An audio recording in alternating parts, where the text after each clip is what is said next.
Hey there, in this video, I will show you exactly how to see deleted chats on Instagram. First of all, open the Instagram app. Once you get into your account, click on your profile icon from the bottom right corner. Then tap on Menu from the top right corner and go into your activity. From your activity, click on Download Information. Now click on Request a Download, then select your account you want to download the information of and tap on Next. From Select Information, tap on Select Types of Information, then choose the type as Messages and click on Next.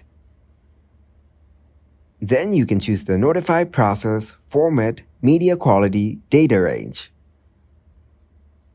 Tap on Notify. You can add new email addresses where you will receive the notification of your download.